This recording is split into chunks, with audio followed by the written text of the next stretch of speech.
En marge de la 60e session du Conseil des droits de l'homme de l'ONU, le président de la République démocratique du Congo, Félix Tshisekedi, a adressé un appel solennel à la communauté internationale. Cette session a été co-organisée par la mission permanente auprès de l'Office des Nations Unies et des institutions spécialisées, en partenariat avec la Commission interinstitutionnelle d'aide aux victimes et d'appui aux réformes, ainsi que le Fonds national de réparation des victimes. Dans son intervention, le chef de l'État congolais a exhorté la communauté internationale à reconnaître officiellement les génocides perpétrés sur le territoire congolais. Pour lui, cette reconnaissance n'est pas seulement un devoir de mémoire, mais une condition essentielle pour que justice soit rendue aux victimes et que la paix durable s'installe dans la région. Le président Félix Tshisekedi a également rappelé la nécessité d'assumer une responsabilité collective face aux atrocités subies par son pays. Il a dénoncé le cycle infernal résumé en 3 mots: déni, impunité, récidive. Selon lui, rompre avec cette logique implique de dire le vrai, juger le criminel, réparer l'irréparable et garantir la non-répétition.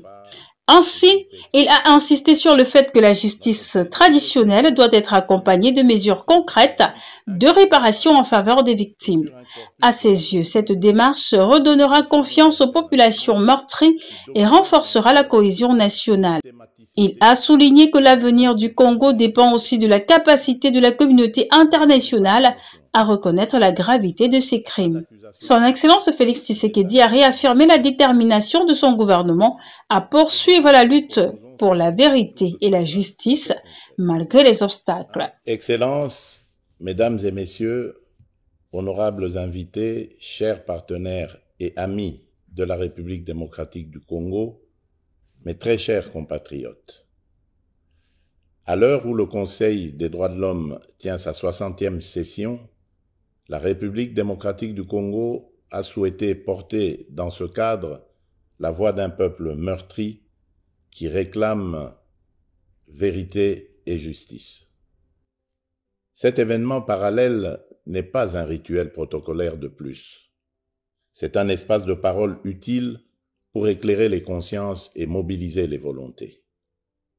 Depuis plus de 3 décennies, nos populations payent un tribut humain insoutenable, familles décimées, villages rayés de la carte, femmes et enfants brisés par des crimes planifiés et systématiques qui, dans leur modus operandi, relèvent pour certains actes de la logique du génocide. Trop souvent, ces tragédies ont été minimisées, relativisées, parfois niées. Nous sommes ici pour briser ce silence, lever le voile et appeler solennellement à la reconnaissance internationale des génocides perpétrés sur le territoire congolais, condition d'une justice qui répare et d'une paix qui dure.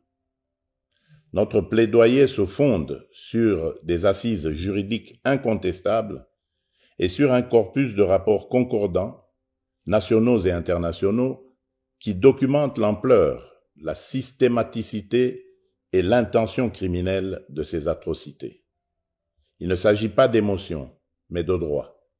Pas d'accusation gratuite, mais d'établissement rigoureux des faits. Le débat que nous proposons s'organise autour de 3 axes très concrets. 1. Cartographier les faits à caractère génocidaire commis en République démocratique du Congo au cours des 30 dernières années. 2. Établir l'existence de génocides perpétrés sur notre territoire à l'aune des critères reconnus par le droit international. Enfin, 3. Mettre en place une architecture de justice transitionnelle adaptée à nos réalités, garantissant vérité, poursuite et réparation. Pourquoi maintenant ? Parce que notre génération a la responsabilité de rompre le cycle déni, impunité, récidive. Parce que la prévention exige d'abord la nomination des crimes et la reconnaissance des victimes. Parce qu'aussi que la stabilité de toute une région dépend de la capacité à dire le vrai, à juger le criminel, à réparer l'irréparable et à garantir la non-répétition. À cet égard, nous réaffirmons notre ancrage dans la Convention pour la prévention et la répression du crime de génocide du 9 décembre 1948 et dans l'ensemble des instruments pertinents du droit international. Notre démarche est conforme à ces principes. Elle vise la vérité, elle exige la justice, elle appelle à la réparation. Mesdames et messieurs, notre appel s'adresse à chacun des acteurs ici présents. Aux États, appuyez l'établissement d'un mécanisme international robuste de vérité et de qualification juridique des crimes, assorti de capacités d'enquête, de préservation des preuves et de coopération judiciaire.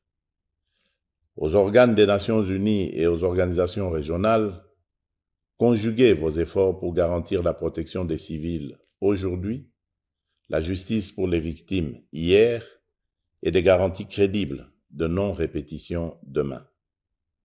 Aux institutions de justice, nationales, régionales et internationales, faites prévaloir la compétence et la complémentarité afin que nulle zone grise ne subsiste pour l'impunité.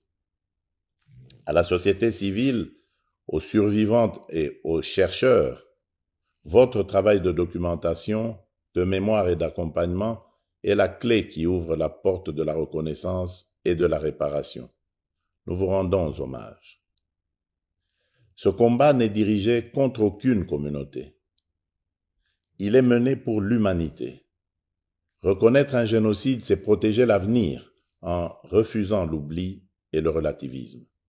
C'est aussi accepter que la paix ne se décrète pas, elle se bâtit sur la vérité et la justice dans l'esprit de la réconciliation, avec des mesures concrètes de réparation, de mémoire et de réintégration des victimes dans la vie sociale. En ma qualité de président de la République démocratique du Congo, je prends l'engagement de soutenir les démarches sérieuses et crédibles visant à la reconnaissance des génocides commis sur notre territoire, à l'établissement des vérités, des responsabilités et à la garantie pour les victimes de leur droit à la vérité, à la justice et à la réparation. Notre main reste tendue pour le travail commun, notre détermination demeure entière. Je forme le vœu que de Genève s'élève une voix claire, ne pas oublier, ne jamais répéter, commencer à guérir. Que cette triple exigence irrigue l'action des institutions, inspire la coopération internationale et honore la mémoire de celles et ceux qui ne sont plus de ce monde. Je vous remercie. Filer Radar, bien informer et faire découvrir.